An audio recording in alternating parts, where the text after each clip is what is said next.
Oggi sono emozionato di condividere con voi il workshop completato e il bancone da asporto per ciao. Ma l'ho chiamato Ritual Mecha e Coffee Bar. Quindi questo è di ciao e tutto questo è successo dopo così tanto tempo. Ho aspettato circa 7 anni per iniziare. Ho iniziato il mio primo video su YouTube nel 2019, alla fine del 2019. Quindi sono passati 5 anni. Anni e grazie a tutti voi ora ho un workshop personalizzato con cui posso condividere tutti i video che realizzo con tutti voi. Quindi negli ultimi 5 anni ho venduto Mecha e quello è sotto il mio marchio che è Ritual. Quindi questa volta ho deciso di usare il nome Ritual per specializzarmi in Mecha e caffè e anche in tè al latte thailandese. Quindi ogni volta che sei a Bangkok assicurati di venire nell'Isit. Quindi qui Ritual Mecha e Coffee Bar. Quindi ho avuto escogitato questa idea di sviluppare un complesso edilizio completamente nuovo che ha 3 sezioni. Il primo alla mia sinistra è lo studio ed è qui che terrò i miei workshop e tutti i miei tutorial video. Quindi da ora in poi mi vedrete lì. E poi proprio al centro c'è un bar da asporto. Quindi, io lo chiamo il bar del caffè abbinato. Quindi, le persone entrano e ordinano qui. Ma finora abbiamo la nostra apertura soft una settimana fa e nessuno ha effettivamente aspettato davanti. Quindi, quello che hanno fatto è stato di entrare sempre nella sala comune. Quindi, questa è la sala comune e cos'è una sala comune? L'idea alla base di questo è che la sala è disponibile per lo spazio di lavoro e anche per funzioni. Come feste, eventi, persino una sessione di yoga o una sessione di Pilates. E quindi poiché questa posizione è in un villaggio residenziale con circa 3.000 case e siamo sulla strada principale. Quindi speriamo di attrarre molti clienti che vengano qui. Quindi lascia che ti porti prima nella sala comune. Faremo questo tour con un ospite speciale, niente meno che Benny. Ciao, Benny. Benny, vuoi venire con me? Ciao. Ciao, Benny, dai, portaci a fare un giro. Ok, quindi cosa abbiamo qui? Questo posto è solo uno spazio aperto. Non ho nemmeno messo niente sul muro, ma poiché ora è quasi Natale, abbiamo allestito un albero di Natale e alcuni fiocchi di neve. Adoro il Natale bianco. Quindi, quello che hai qui è un'area salotto per circa 12 persone, ma questo spazio può ospitare fino a 50 persone. Quindi, se stai cercando un posto per tenere riunioni e vorresti renderlo molto privato, e ovviamente puoi anche avere un po' di caffè e catering Mecha qui, allora questo è il posto dove venire.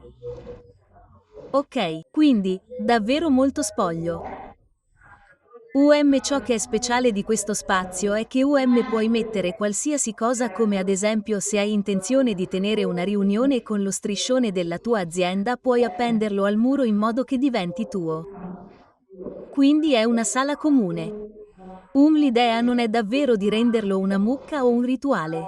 Quindi può essere disponibile per molti. E questo è il nostro nuovo albero di Natale qui. E adoro questa parete. Questa parete è solo una parete caratteristica per questa stanza.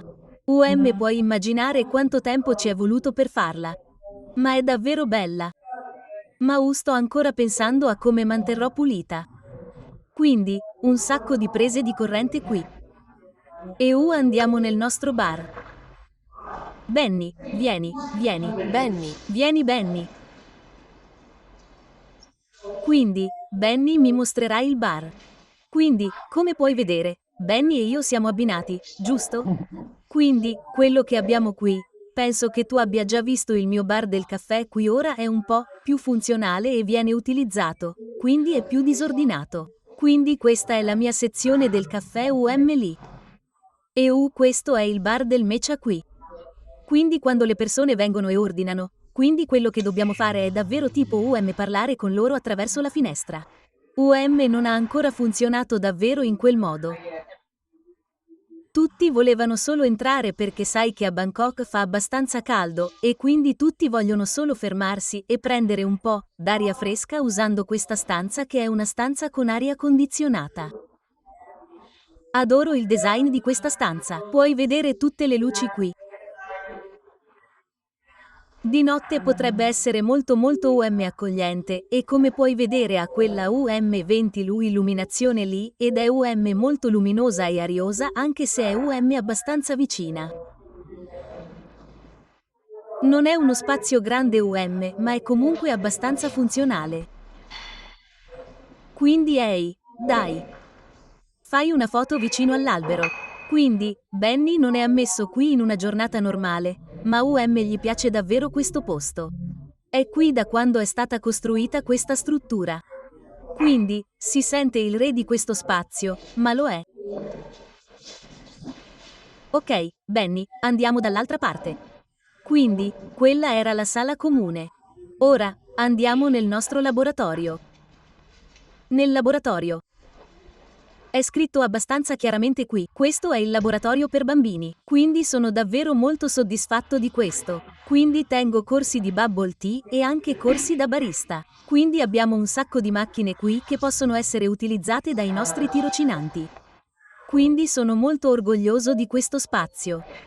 Al momento è davvero pulito. E ciò che amo di questo spazio è che il suono, anche se può essere piuttosto eco, è comunque un posto perfetto per me.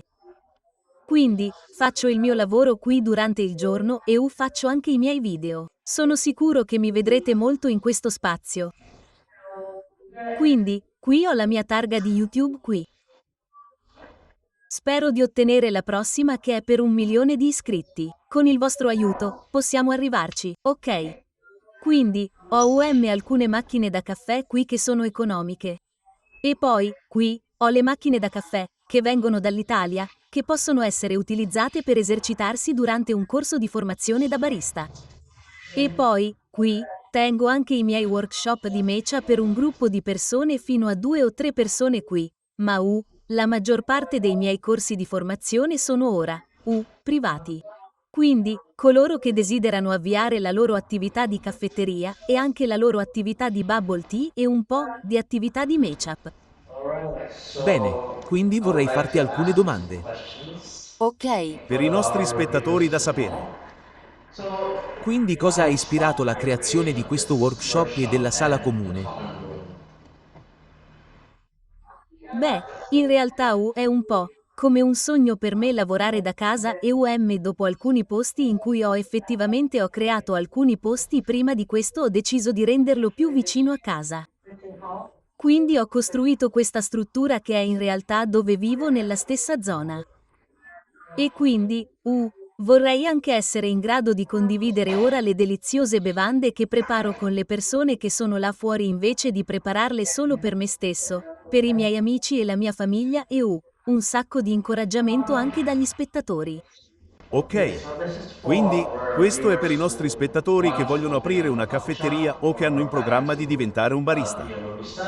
Quindi, come ci si approccia alla liquidità sostenibile sia nell'approvvigionamento che nelle operazioni quotidiane? La sostenibilità nell'approvvigionamento quando si tratta di caffè e tè non è poi così un problema. Voglio dire, per il tè normale, devi trovare il fornitore giusto con cui puoi avere un rapporto perché alcuni fornitori possono essere abbastanza affidabili, altri non così affidabili. Quindi devi trovare un fornitore legittimo e, anche assicurarti che ciò che offrirai sia disponibile per un lungo periodo di tempo, specialmente in questo periodo in cui c'è molta carenza di matcha. È abbastanza difficile ottenere la giusta miscela che hai scelto per assicurarti di mantenere quel rapporto con il fornitore. Il fornitore non è solo una persona o un'azienda con cui hai a che fare e da cui acquisti. Devono essere i tuoi partner in questa impresa perché, sai, se non ottieni quella relazione, specialmente se c'è una carenza, non otterrai la fornitura giusta. Quindi, assicurati di mantenere quella relazione in termini di operazioni del bar. Ad esempio, direi che la coerenza è la chiave.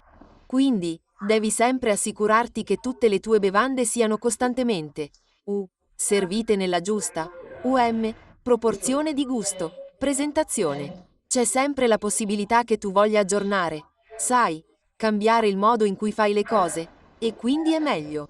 Ora qual è la relazione tra questa sostenibilità nell'approvvigionamento e anche le tue operazioni? È ovviamente la fornitura. Se perdi quel fornitore e hai bisogno di prenderne uno nuovo, allora probabilmente è una miscela diversa. I tuoi clienti se ne accorgeranno. Ecco perché vorrei sottolineare la necessità di avere davvero quella relazione speciale, perché è la chiave per la tua coerenza nelle tue bevande e nelle tue operazioni. Quindi, parlando di Mecha, uno dei tuoi abbonati è curioso di sapere se hai intenzione di aprire un workshop specifico per il Mecha. Bene, finora la maggior parte dei miei clienti, quelli che hanno aperto i loro bar, si stanno concentrando sull'apertura di una caffetteria e anche di un negozio di bubble tea o entrambi. Non molto, tranne il bar 1 a New York che è effettivamente venuto e ha fatto un corso di formazione sul Mecha per affari e devo dire che il negozio ora sta andando molto bene, soprattutto con la maggiore domanda di Mecha. Quindi sì, ora condurremo workshop sul Mecha per affari e anche per coloro che sono già amanti del Mecha e vogliono risparmiare denaro e anche preparare il loro Mecha a casa. Quindi qual è la tua parte preferita del lavoro qui e cosa ti fa appassionare al caffè e al Mecha? Per essere onesti, abbiamo iniziato. Intendo dire che ho iniziato Ciao nel 2017 e poi abbiamo iniziato con negozi al dettaglio, bar. Avevamo 3 filiali e in qualche modo l'attività è andata di traverso. Quindi ciò significa che non ci stavamo più concentrando sulla vendita al dettaglio di bevande, ma più sulla fornitura di bar e negozi di bubble tea. Non solo in Thailandia ma anche in tutto il mondo e quello è stato, quello è stato il cambiamento. Il cambiamento. Quindi, quando la CO ha iniziato, quando è successo, ho deciso di chiudere tutti i negozi al dettaglio e concentrarmi sulla fornitura di workshop di formazione. È così che è nato tutto questo. Ma poi ho capito che mi sarebbe piaciuto essere in grado di relazionarmi con i miei iscritti, con i miei spettatori, con i miei clienti che ora vengono a gustare le bevande che prepariamo qui in questa nuova struttura. Quindi, è proprio quella relazione che vorrei costruire e continuare a costruire. Ok, e infine, Infine, cos'è? Ok, Vorrei che condividessi qualche parola per i tuoi iscritti o per le persone che guardano questo video. In particolare per coloro che hanno poco capitale ma vogliono aprire una caffetteria o sognano di averne una. Quindi vorrei che condividessi qualche parola per loro. Questa è un'ottima domanda perché, il mio principio è davvero quello di rendere tutto scalabile. Quindi non devi avere l'approccio della grande banca, sai, come l'approccio di rompere la banca per avviare un'attività. Quindi come probabilmente avrai notato per tutti quei miei iscritti e follower, puoi avviare un'attività in questo settore, caffè, tè, Mecha con un investimento minimo. Quindi puoi avviare un negozio pop-up puoi aprire un chiosco usando caffè solubile, usando cold brew, usando caffè in bottiglia, puoi iniziare a preparare bevande a casa e venderle online nella zona. Quindi ora questo è abbastanza realizzabile. Quindi direi di iniziare in piccolo soprattutto se ci provi se stai testando il mercato. Ma c'è anche un aspetto negativo di questo è che sai che anche la credibilità o la legittimità vengono messe in discussione quando hai un negozio così piccolo. Ma se hai un budget elevato vai avanti e inizia con tutto ciò che puoi mettere in mostra ma non c'è motivo per cui non puoi iniziare in piccolo. E se guardate tutti i miei video ho un sacco di suggerimenti e tecniche e anche suggerimenti per risparmiare. Che possono rendere ognuno di voi un barista di base e anche un imprenditore in questo settore. ok, è tutto. È tutto. Ok, quindi spero che vi siate divertiti ad ascoltare tutte queste risposte, domande e risposte e anche a fare un giro nella mia nuova struttura qui. Sono davvero molto orgoglioso di questo e sono così felice di condividerlo con voi. Penso che spero che questo possa essere un buon modello per coloro che sognano qualcosa. Tutto accade per una ragione. Quindi se avete un piccolo negozio, sognate in grande. Un giorno ci arriverete. Non smettete mai di sognare. Dovete continuare a pregare. Io prego molto. Ma poi, sapete, sono uno dei favoriti e sono sicuro che tutti sono favoriti. Quindi trasformate quel sogno in realtà proprio come ho fatto qui. E naturalmente, grazie a tutti voi. Quindi, questo conclude il tour con Benny e me qui. Se non vi siete ancora iscritti a questo canale, assicuratevi di cliccare su iscriviti così potrete vedere me e Benny molto spesso su questo canale. Ciao per ora, ciao per ora.